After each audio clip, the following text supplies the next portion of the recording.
Hi, how's it going? I'm Marlene. Thanks for wandering by. So welcome to another month gone by video. I wasn't sure if I was gonna keep doing these, but I guess I'm into it this month or or right now anyway. So you've been following my moods if you've been watching my channel this month. Anyway, this is a month gone by video for the month of September 2024. So in this video, we're gonna talk about some of the books I read, some of the shows and movies I watched. There's not a whole lot on that front.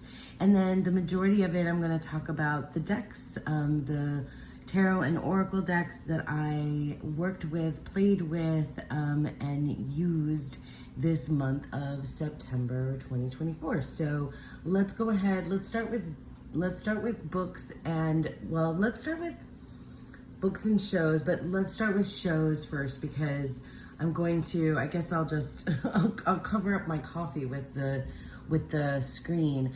I basically have been mostly watching the same thing since August and September. I've been watching, when I can, the Vikings series, and I haven't even gotten to Vikings Valhalla. I'm just in the first Vikings, and I'm in the very last season now, so I'm almost done with the whole series. And then comes Vikings Valhalla. But I am loving the show. I've been loving the show. I do prefer the beginning seasons with Ragnar and Lagertha and Rollo and all of that at the beginning. It follows the Vikings. I mean, it's based on some history, but it's very much not historically accurate. In any case, I've been really enjoying it. Like I said, I prefer those first couple seasons with Ragnar. It does follow the generation, so Ragnar's sons, and I do like Ragnar's sons. I love Bjorn. I'm a fan of Ivar, and I know that might be controversial. But anyway, for those of you that have any interest in Norse mythology and Vikings, it's a really well done show. It's just really good. The other thing that I can mention that we watched, my daughter and I watched the first in, I guess it's going to be a series of movies called The Uglies. It dropped on Netflix. It was terrible. It was really, really terrible. I don't remember the name of the actress, but I think she's been in lots of other, I think, Netflix type shows, or Netflix type movies. It was just bad. I mean, I think the kiddo enjoyed it okay, but it was I don't know if it's based on a young adult sci-fi series. I feel like I understand what they were attempting to do,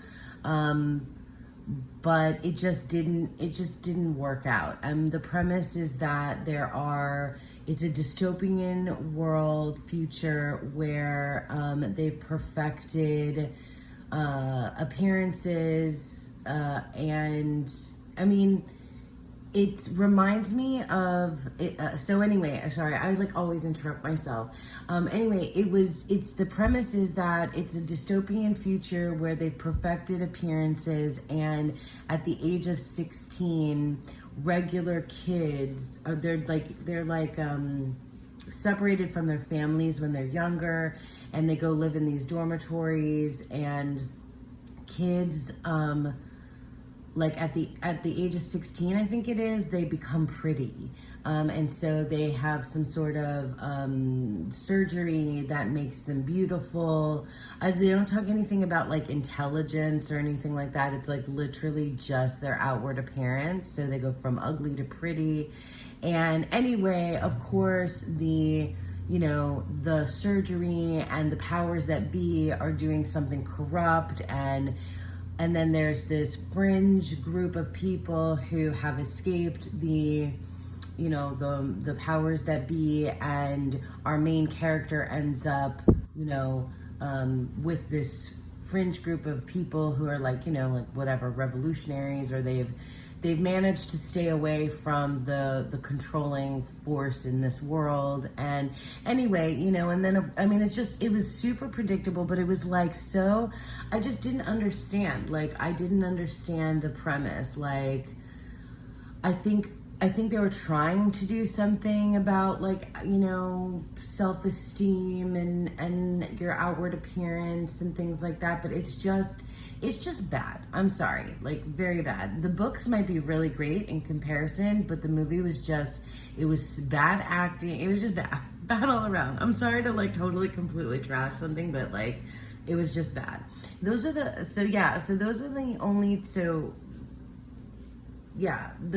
I'm sorry. Those are, like, the only two things that I can think of to discuss. Like, otherwise, I've been,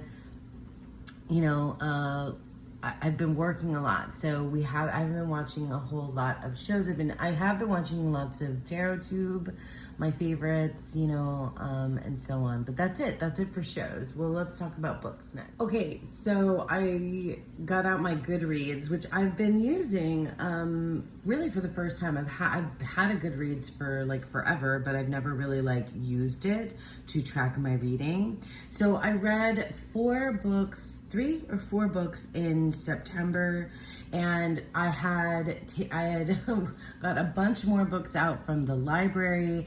I did not finish lots of books. I'm not going to talk about any of the books I did not finish, but if you saw me mention books in, like, previous videos and they're not here, those are the ones, plus some others.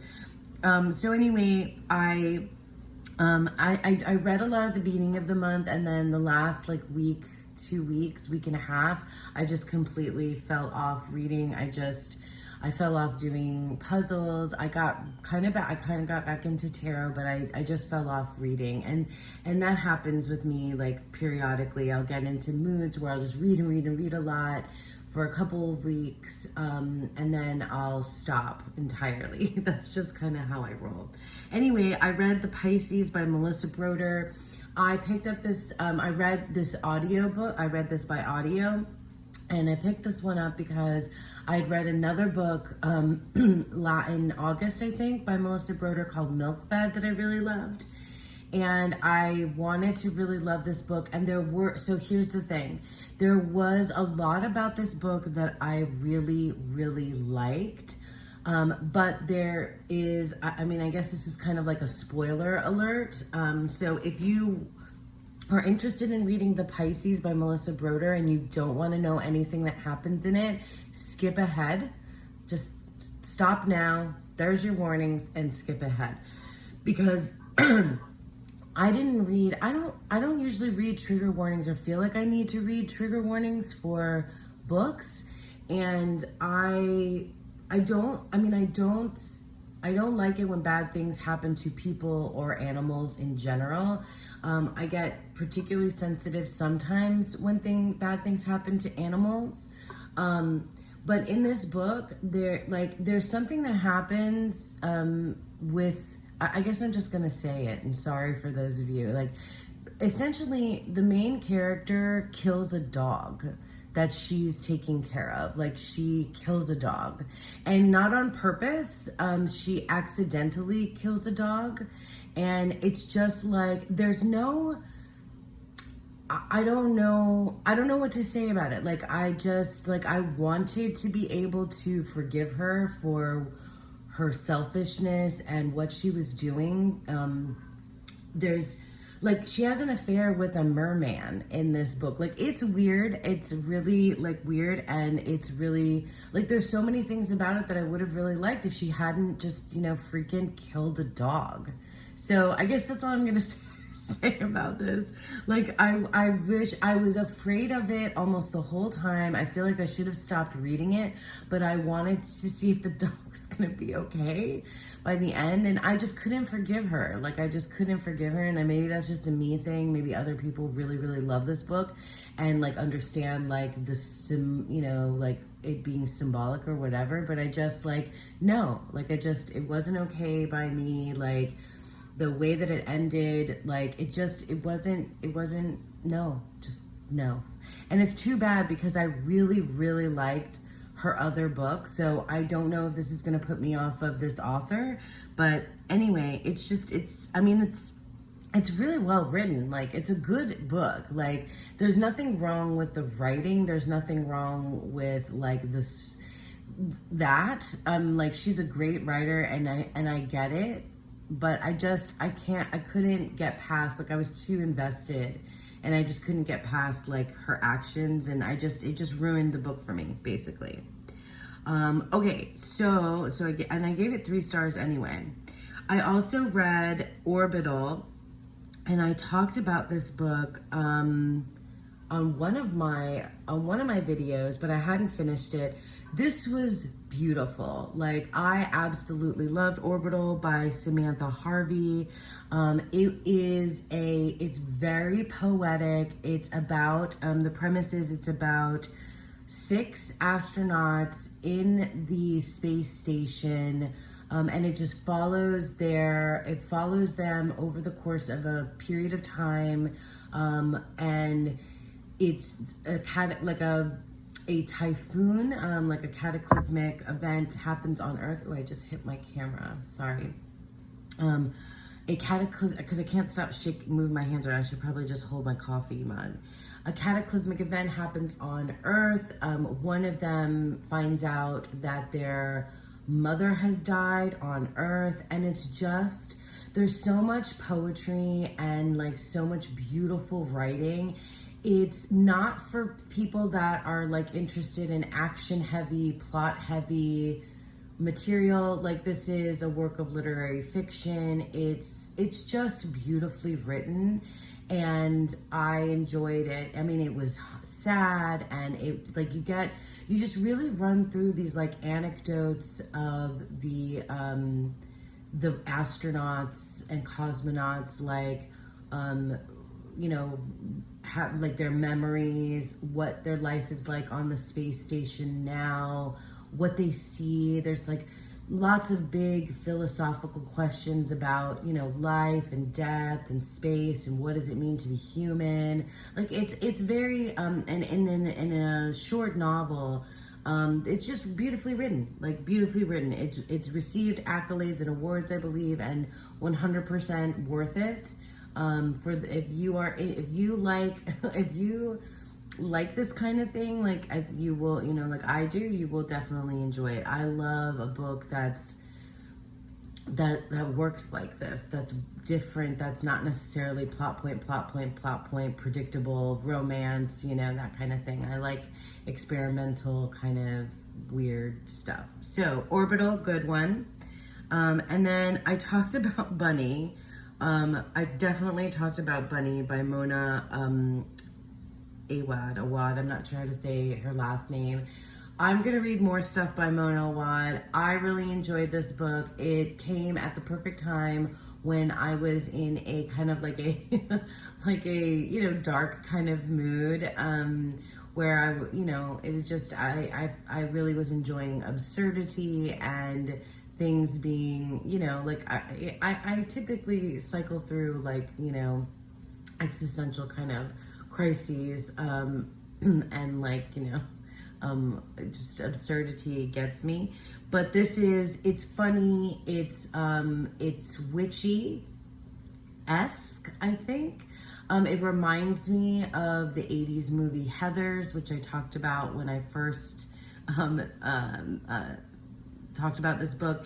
It centers around a graduate student who is kind of becomes caught up with this group of her in her cohort, and her peers, and she's in a writing, creative writing graduate program, and then it's her and these four other girls, four other girls that are in a cohort together, and all of the four other girls are like, you know, it's like Heathers, except they're called Bunny. They call each other Bunny and I love you, Bunny, and they're involved in some really crazy shit.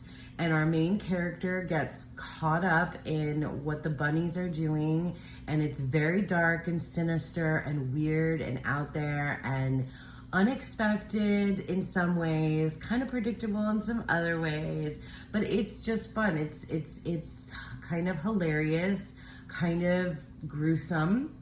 I don't know if like this classifies as horror. I wasn't horrified by it. It was just sort of like gruesome.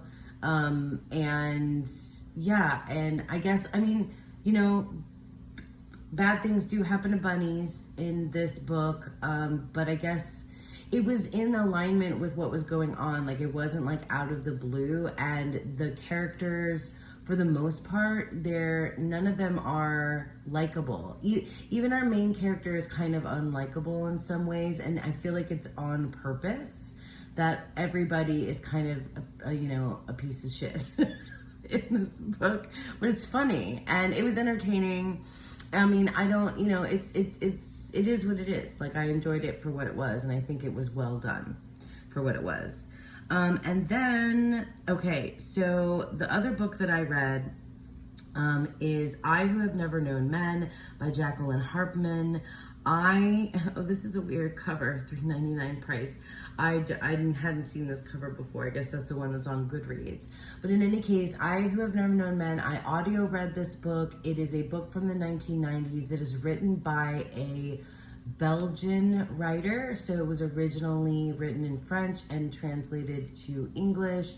I don't know what to say about this book that doesn't sound like grand, sweeping, but it is one of the best books I've ever read, and I feel like it's I think it's gained some popularity through like Book Talk and BookTube in the last few years. I think it was out of print for a while, but the premise is that there are 40 women who have been locked inside a bunker. They don't know why. They don't really know how they got there. And the youngest of the women is our main character, and we're being told her story in retrospect because, you know, and it's kind of apparent from the beginning that they've made it out of the bunker, that she made it out of the bunker, and it follows her story of like discovery. So the youngest person, the child, the main character, never knew anything but life inside the bunker. She has no memory of any time before. We don't ever really know if this is Earth or not Earth. Even the women themselves question where they are. It's lots of questioning of what it means to be human, what it means to be alive, what is time, what is the land. I mean, just everything. Like, what is it to have never known men? What is it? Yeah, just like so much. And it's wild. Like, it's beautifully written. It is very, like I said, it's very philosophical for me. It's kind of, I mean, it's absurdist as well. It's absurdist. It's got, you know, I mean, I feel like you can lean like kind of nihilistic with it in some ways. It's very, it's just a wonderfully written book. I think it's important. I feel like it's one that like should be, you know, read in classrooms, in high school, and yeah, it's great. So I'm a big fan. I really enjoyed this. Probably my best read of the entire month of September. Yeah, so that's it. Like, these are the books that I read: The Pisces, Orbital Bunny, and I Who Have Never Known Men. So that's it for books. Let's talk about decks. Okay. So I don't know if you guys are tired of hearing me talk about these two decks, but I can't help it. These two were some of the main decks that I worked with this month. This is the Hellenic Oracle. This is a bag by Krista Chronicles, but this is the Hellenic Oracle by Thea of Garden Goddess Tarot. It's a Greek mythology deck. It is, beloved by me and many, and it's a big, huge part of my, my practice. And I have been pairing it with the Thoth, and loving that pairing. Maybe I'll cut it down a little bit. This is my trimmed Thoth that I keep in this cute bag. It's just like a makeup bag that I made be a tarot bag. And I've been pairing these, side by side. I've been really into 2-card pulls. I was meaning to make a video about 2-card pulls. But yeah, so this is the pairing that I used like all month. Literally all month. Maybe not every day. Like, would you look at that? That is the 10 of Swords and the Hecaton Kyries. Like, it's a pairing that is amazing. So we have the 10 of Discs and the Ether. That's interesting too.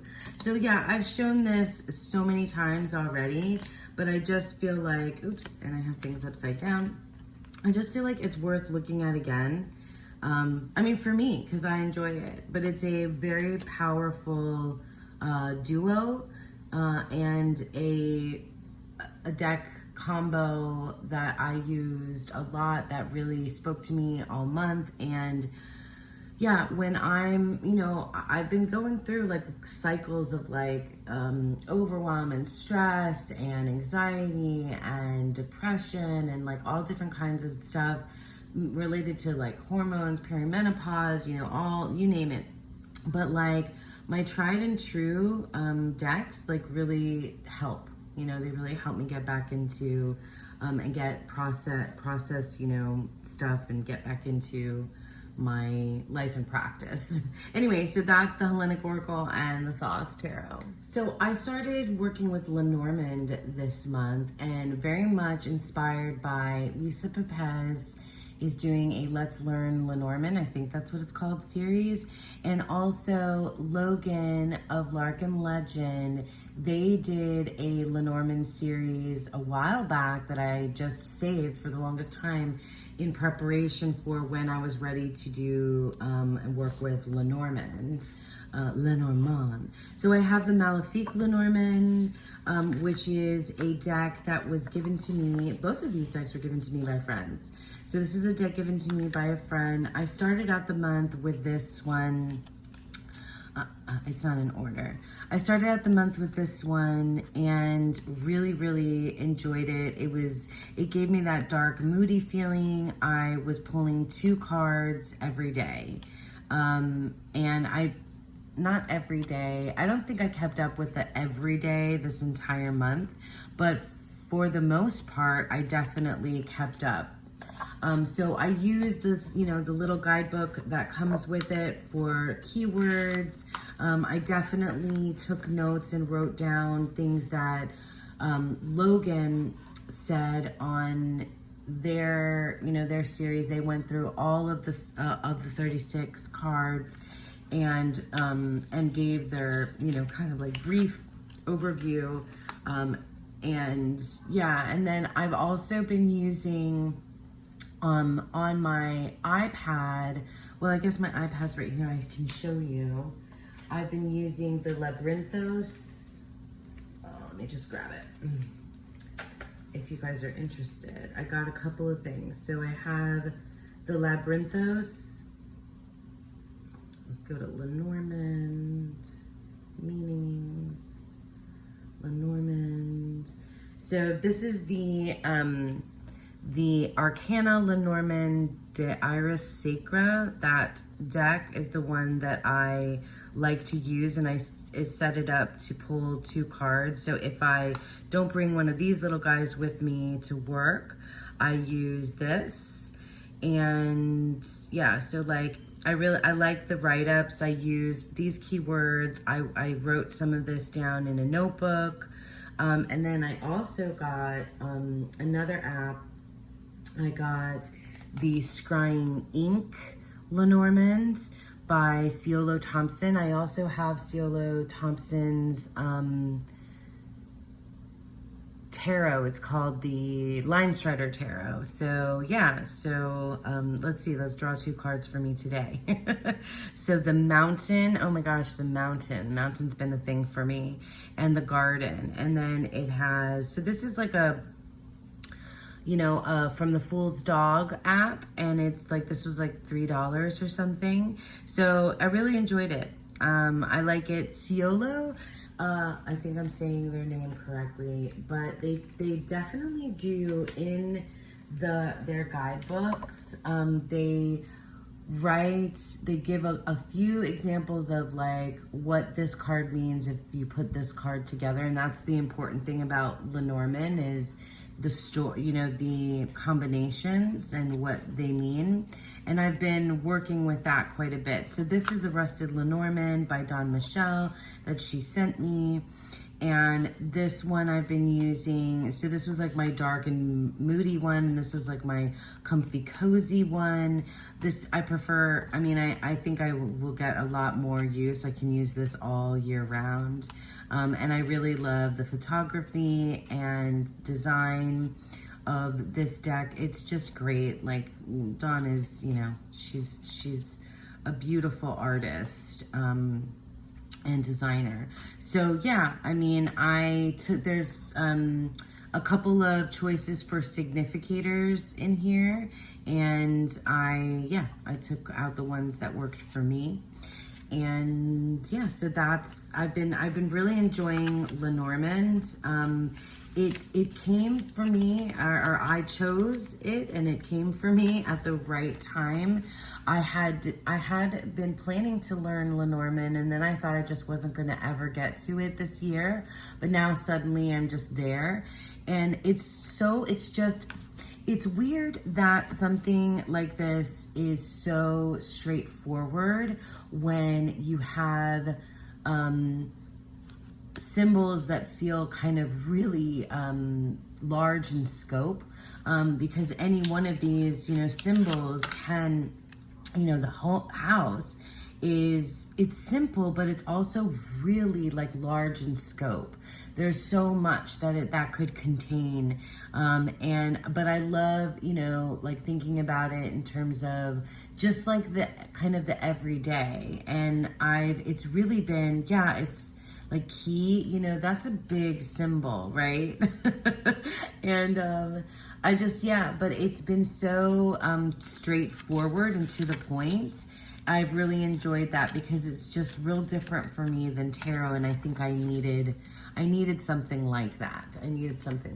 So yeah, the Lenormand decks that I've been working. Okay, so something else that I've also started kind of studying, like just, you know, real low key, not anything like, you know, super involved. This is what I'm telling myself is the Tarot de Marseille. And you guys are gonna so laugh at me because this is Le Tarot Noir, and this is the guidebook for the Squid Cake Tarot de Marseille. It's a different deck, but this is my official book for Tarot de Marseille, and this deck is Le Tarot Noir. It has a guidebook. It's in French, so I don't, you know, speak or read French, so and I know I could use Google Translate, but I just don't feel like it. But this is the Tarot de Marseille deck that I want to be using in this time right now. Like, it's beautiful. I bought this a long time ago and didn't use it for a long time. And now I'm like, I love it. I've also been doing 2 card pulls with this deck. Look at that. Like, I love everything about the colorway, the palette in this deck is so gorgeous. I don't mind that it's huge. I can riffle shuffle it sideways. I do wish that there were a version that were a little bit smaller, and I'm thinking of getting a classic Tarot de Marseille, but I want one that has like the gold blingy. I don't know why. I just do. And I'm loving learning about the placement of the cards, or in the minors, the different elements that are on the card. And also Marseille came to me at a great time because I needed something, it feels just much more simple and straightforward. Right? You know? So here we have the four of Pentacles. So if I look it up here, and this is what I've been doing. I've been using this deck, but reading from this guidebook. So we have the Four of Coins. I can barely read the keywords here: stability, security, and reliability. So Four of Coins, things flow more smoothly when you're grounded and in a stable environment, but this isn't always easily accessible to everyone. The key is to find out what makes you comfortable enough to breathe a bit easier. Whether it's a buffer in the bank or extra food in the fridge, having a sense of security feels good, but it looks different to everyone. So the Four of Coins being about security makes sense to me in my understanding from Thoth and from Rider-Waite-Smith. What I really love is this visually. So in the Squid Cake Tarot de Marseille, and I do like this deck, I just don't, the colors right now, pink is just not what I want. So anyway, the Four Coins in this card appear to look like table legs or even a heavy door with the shield as the knocker. So cool. It's stable. Whatever it looks like to you, it's stable, secure, and reliable. Things feel sturdy and all is well in this card. The shield in the center is a safeguard that represents a sense of protection, and it's inviting you to put up some boundaries. So like, I really love it. For me right now, it feels like just another extension, or even, I guess it's the predecessor, right? It's the predecessor of meanings to the Waite-Smith and the Thoth, or the Golden Dawn meanings. But I'm really enjoying that it feels just so much more straightforward and to the point. It's very, numerological, and I really dig it. I really, really do. I haven't, I haven't been doing this every day in September, just sometimes. And, some of this is upside down. Anyway, we'll end it here on the Three of Cups. But yeah, I've been slowly, steadily getting some learning, study of the Tarot de Marseille. I imagine that I'm gonna continue on with this. We'll see. So that's Le Tarot Noir, and a shout out to the Squid Cake Tarot de Marseille, or Squid Cake Marseille Tarot, sorry. Squid Cake Marseille Tarot. Okay, so these are some decks that I was playing with at the beginning of the month when I was in this, dark mood. And I anticipate that the dark, the descent, the spooky kind of vibes are going to continue on. Although I do have different plans for October. But anyway, this is the Hermetic Tarot. I was pairing this with the I Ching of the Goddess. Just gonna grab a few, because I spent a long time, I spent a video, talking about these combos and everything earlier in the month. So this is a Hermetic Tarot. I love this deck. I really love the little white book in this deck. I love the Hermetic titles. It's just so grand and it's so extra and over the top. I really enjoy it. And I do love a little bit more that you get from the little white book in here, about the kind of Golden Dawn symbolism and things like that. That there's a bunch of different stuff that's on these cards. It's just cool. I love a black and white deck. It makes me feel introspective. I don't know why. It's like black and white photography. It's like there's something, I don't know, there's something more to that. It's like with the absence of color. I don't know. You know what I'm saying? Anybody? So then also I was using the Barbara Walker Tarot and the Barbara Walker I Ching of the Goddess Oracle. Barbara Walker is a character. I talked about her a lot in one of my videos at the beginning of the month, so I won't go into it. This is the vintage version that I bought for way too much. I mean, maybe not way too much. It really wasn't that much, but like, it's not bigger. So, right, you know, like it is not bigger than the one in the tin.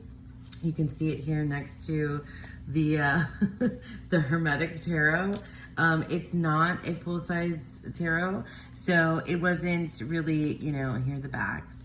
It wasn't really worth it. I do like to have the other languages on it though.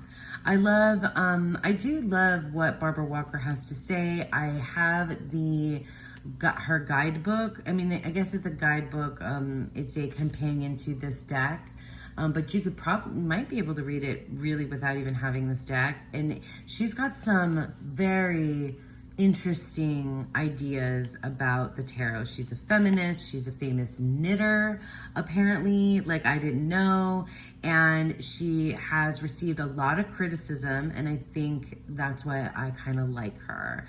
I think she kind of, goes against the norm. I think she is an interesting person, and I really love this deck. It is dark though. It's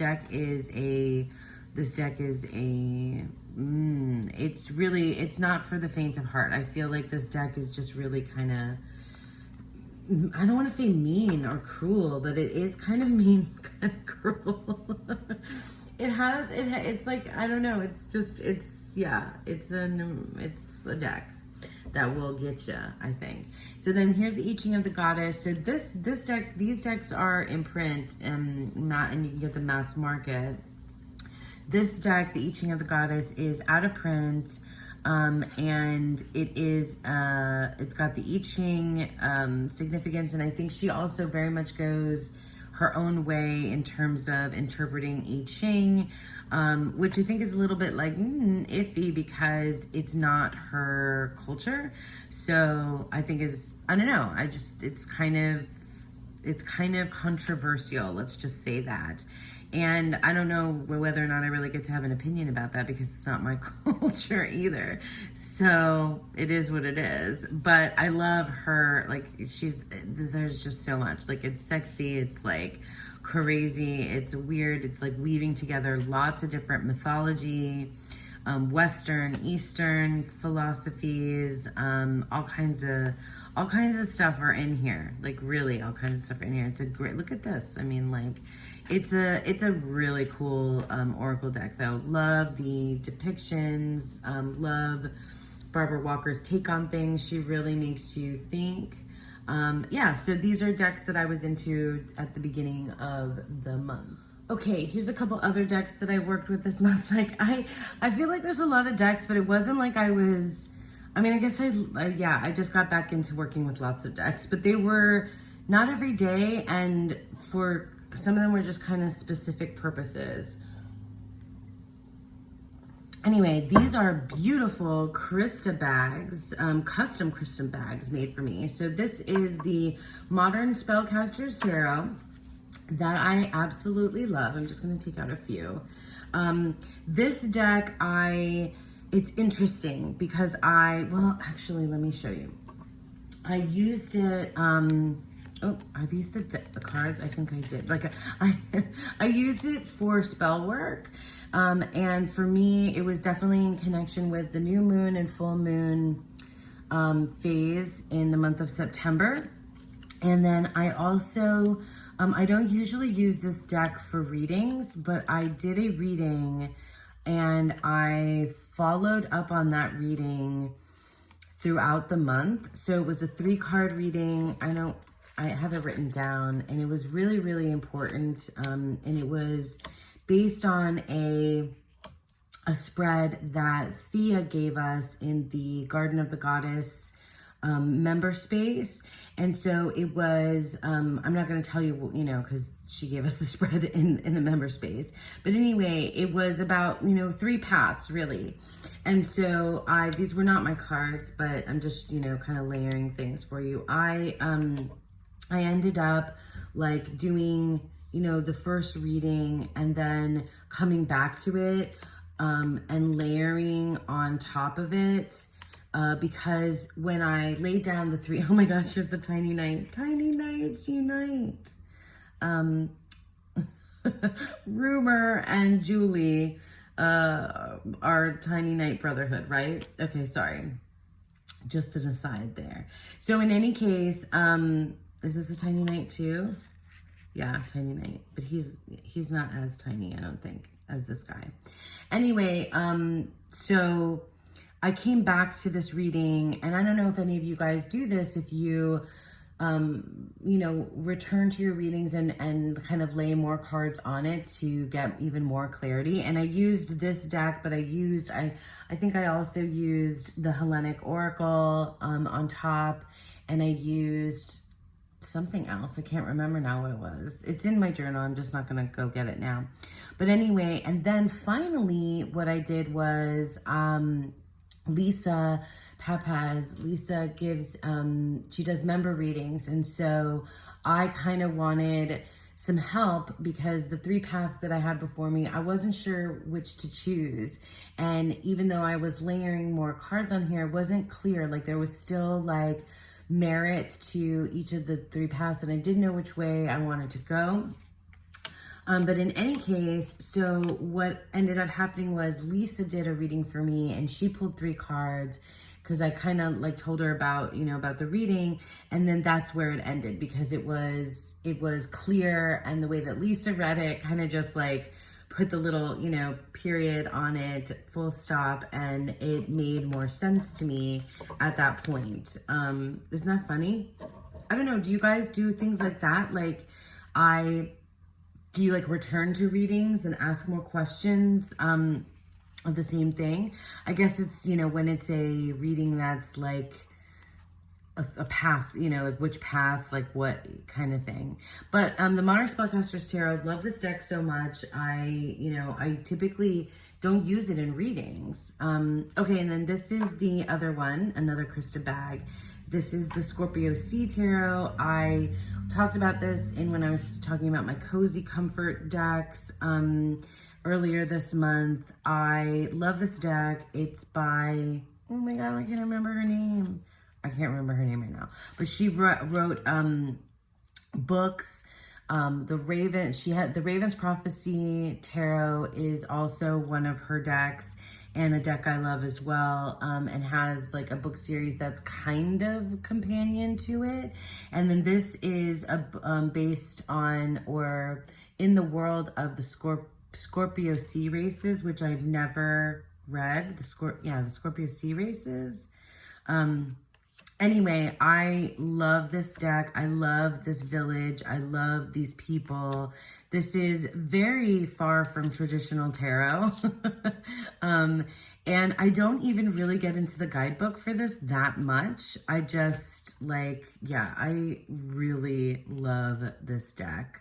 I love to pull out and look at the story of the suits, especially the wands. I love this Lovers card. Like it's my little seaside village, and I've connected with these people, and I just absolutely love this deck, and I used it quite a bit. Oh, with the Seasons of the Witch Mabon Oracle. I guess I'll show you that.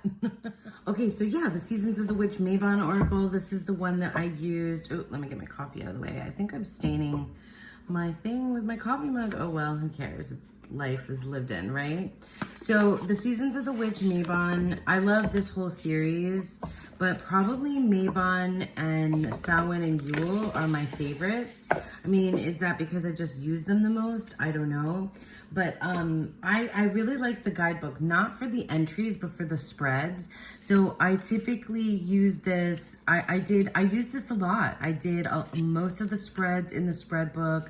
I love to, and I use Oracle, just the Oracle a lot. And not just pulling one card, but like doing spreads with with just Oracle. And I don't know, I really love like the food in this one. I love that there's tobacco. I love the colorway. It really matched really well with the other decks that I was using. It's apparently all upside down, but like for me, the best part are the spreads of the Seasons of the Witch. I really like them. And it's not like they're anything like that crazy, like, innovative compared to like other spreads that you get in guidebooks. I just, for whatever reason, these really resonate with me and really work for me.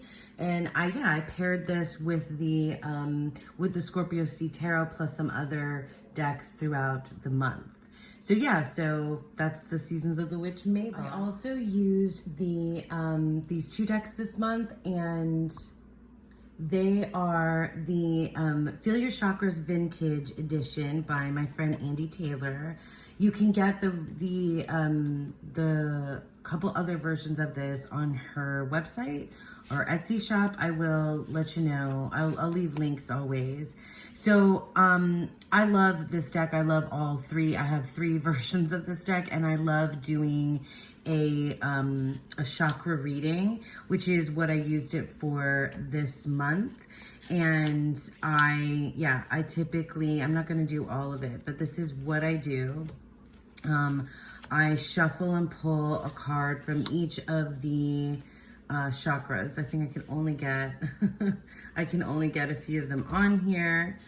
Can you even see the top one? Yeah, so you can. So what I do is I pick a card, I shuffle and pick a card from each of the chakras, and then, are these all balanced?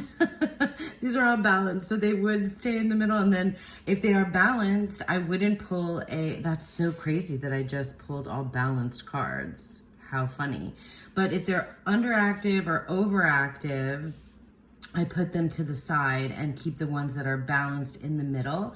And then I pull tarot for the for the cards that are not balanced. So this is the Rackham Tarot, another deck that I talked about, I think, with my comfy cozy feeling. I love this deck. It's a little bit haunting though. These are like fairy tales. I'll do this instead. They're from, Arthur Rackham storybooks, and it's curated art for the tarot. It's a little bit kind of, different, right? And I just love it. It really tells a story, so that's not surprising. But it worked really well with this particular deck. Yeah, you can see how they like each other. It's pretty. It's definitely pretty. So yeah, so that's the Rackham Tarot and the Feel Your Chakras Oracle deck.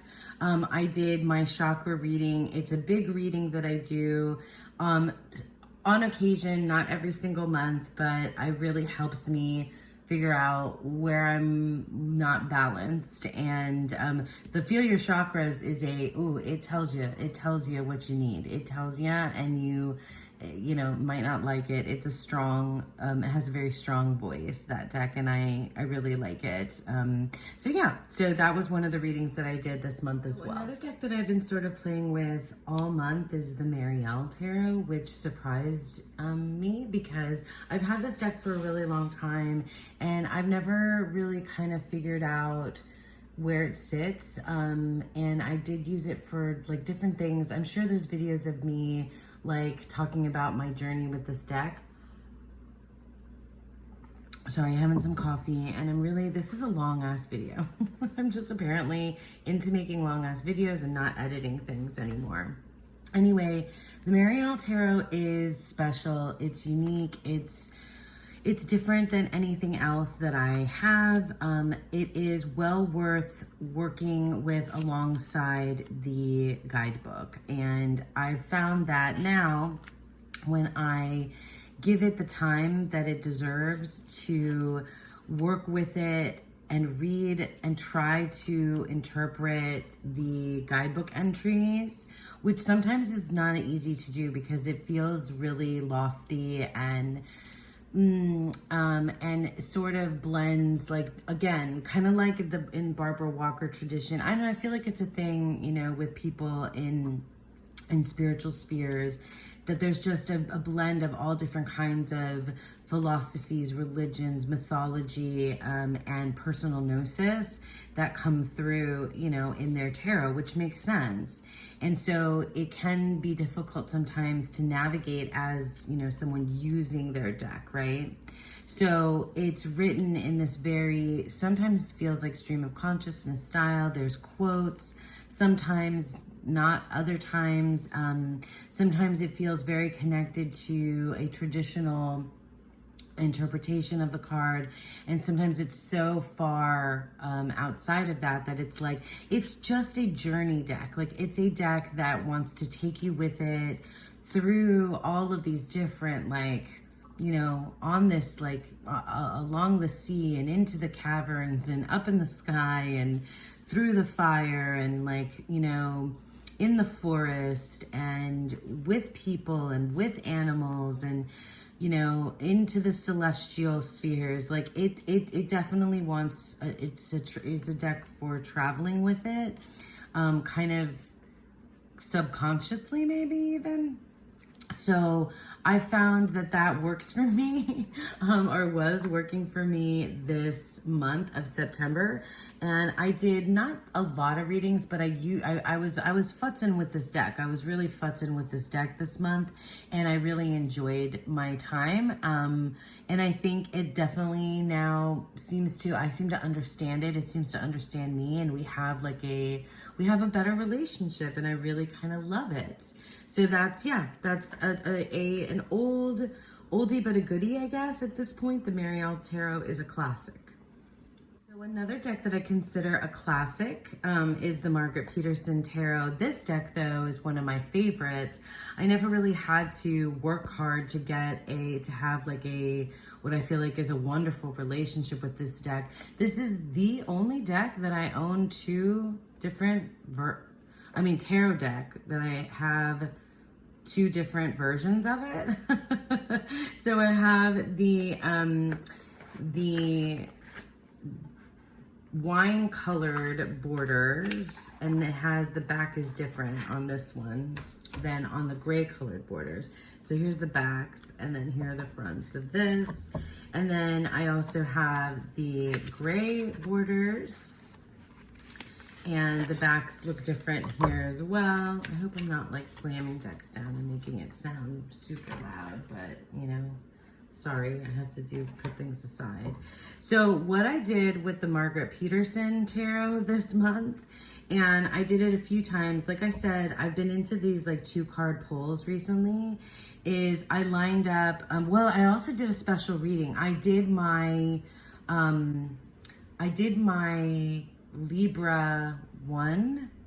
Yeah, I think I did my Libra 1 deck and reading with this deck. And the cool thing about using 2 tarots is when the same card comes out. But when the same card comes out from the same, like this, like when this happens, when the same card appears from the same deck, just with different borders, it feels so significant. And the card that I got was the Lovers, which is my card. Like, it's a card that I feel like is a significator card to me because I'm a Gemini and the Lovers is a Gemini card. So yeah, oh my gosh, I've got like towers of decks and things on the side that are gonna fall over. But like, would you just like take a minute to look at the beautiful abstract art in the Margaret Peterson Tarot? This deck is not for everybody. I know that some people struggle with, with things like this that are real abstract, and for whatever reason, it's a language that just makes sense to me. The majors are a lot more, they feel more traditional, a lot easier, I think, to interpret than the minors do. This is just, it's about a mood, but also the guidebook written by Margaret Peterson, also someone who kind of just goes their own way. And I feel like there's Thoth influence, Golden Dawn influence here, but I feel like there's, classical Tarot de Marseille influence here with like some of the numerology. There's her own personal gnosis. There's just, also these are painted, just like the Marielle Tarot. These are paintings. And it took years and years for this deck to come together. So it's very special. Like, it's one of my favorites. And putting them side by side like this is just a unique type of magic that really, that just was so thought-provoking and so wonderful this month, when I did it here towards the end of the month. So yeah, so that's the Margaret Peterson Tarot, the purple bordered and the gray borders.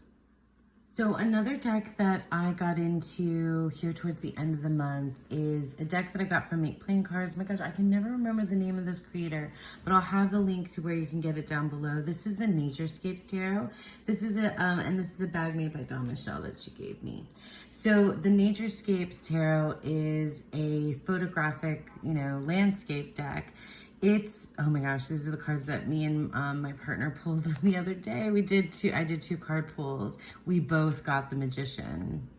It was so cool. And I got the Magician and the Fool, and he got the Magician and the Ten of Pentacles. So that was really amazing. But this deck, I guess I'll do it like this since I have it out here like this. I got a wild hair because I hadn't planned on working with this deck. I got a wild hair to use it because I don't even know why. Because I saw somebody that was working with a photographic deck on TarotTube one day, and I was like, oh, the Naturescapes, I love it. I don't know why these landscapes speak the language of the tarot so well. Like, it just really opens up the card and lets you settle in. I just absolutely love it. And I also had a really profound reading because I've been getting, I think I told you earlier that I've been getting the Mountain in the Lenormand a lot. And I know a lot of these decks, a lot of these cards do have a mountainscape on it, but I got three more mountain cards in a row, and it was just wild that I got. Look at this Hierophant. Is that a banyan tree? Oh my God, so beautiful. Yeah, and I mean, it's stock photography. Look at that Five of Wands. But I just really, really love it. It's just so good. I even recognize some of these as like backgrounds for like computer wallpaper backgrounds. I feel like that was one, or there's one that looks like that. Look at this Queen of Cups. Like, it's just stunning. Like, if you, if you are in the market for a photographic deck, which is, I almost always am, this is a good one. This is a really good deck. And yeah, these are the backs. I just love it. And it was really great for the few readings that I did. The one that gave me all these mountains, and each mountain with it's just so funny because each of the mountains with that specific tarot card meant something completely different. And it was just so cool. And then also pulling cards for me and my partner, me and Sean, that was really fun too, using this deck. So yeah, it's a like, I don't know, like a bit of a palette cleanser deck with some of the other things that I was working with. Okay, two more and then that's it. And then we're done. I used a lot of decks. Oh my God. Another kind of random pair that I got together this last week, really. I haven't, of September. I haven't been using this all month, but I guess I've just been following my mood and grabbing what I need when I need it, when I want it. And so that's why we have this mountain of decks that I've been using all month. So this is the Gentle Creatures Wisdom deck. And I know that there's another deck called Into the Lonely Woods, which has this Dan May artwork. But I prefer this one. I love the backs with the furry. I edged mine. I don't think I told you which decks I edged or not. Anyway, oops, I feel like I'm messing up my stuff here. Anyway, I prefer this deck because it has one keyword, and I'm just a bigger fan of that. struggle with decks that have like phrases that are like find your bliss and I'm sorry I'm making it sound so the Into the Lonely Woods one has like they're good, right? Like they are good, although I do love the Seasons of the Witch, although that's more like a paragraph and a keyword or an item and then like a little you know write-up, which is fine. I don't know, sometimes when it has like a follow the stars or blah blah blah, I'm always like ew, it just like I can't, I don't know why. And nothing against people who, and it's not just affirmations, it's like even when it's like more like get your crap together girl kind of messaging, I just am always like ugh, I can't deal with it. I don't know. I've tried and rehomed so many decks that are like that. I just, yeah. So all that to say that I love this deck because it has this amazing artwork, but it also just has the one keyword. And it does go landscape format for some of them, which is fine. For me, I don't mind. And then, okay, so then we have the Magical Dogs Tarot, which is, look at this cutie charms that Krista put on this custom made deck for me. She's so cute. All right, so the Magical Dogs Tarot, you guys, I love this deck. Look at the puppies. It just makes me happy. It's also really good. And it has a really good guidebook. It has story. It has a lot. It's just really well done. I love this deck. And I pull it out when I'm really, really needing comfort. So I just, you know, had some moments here this last couple weeks where I've just been like really sad and overwhelmed. And the Doggies and the Gentle Creatures Wisdom deck are the tickets, right? The right ticket. And even though they might not work like very well aesthetically with one another, they were giving me the comfort that I needed. And I haven't pulled them, you know, that many times, but I just, you know, I've been feeling sick and work has been so busy, and there's just been like, yeah, you know, I'm just like, it's just like, oh, you know, like it's perimenopause, hormones, and it's just been a lot of stuff. So, you know, when I'm crying and like I need something, the puppies do the trick. Look at this puppy. Like, would you just look at him or her? Look at them. They're so cute. And then this kind of like brings it in to, you know, like thinking and processing, and the puppies do too, but the puppies also just make me smile and bring me out of, you know, the bad mood enough to like process what's going on. Would you look at that? The sun and directions, friendship, and the call. Oh, that's so good. That's so good. I'm just gonna, yeah, I'm gonna end it there with this one. So that is the Magical Dogs Tarot and the Gentle Creatures Wisdom deck. Okay, there's no way I was gonna be able to get all of the decks back on here. So here's just a little bit of what we talked about. Oh my gosh, this is a long video, so I won't stay for too long. But I thank you so much for sticking with me. I hope that you enjoyed this look back at my month of September 2024, and I hope that you all have a beautiful, wonderful day. Bye.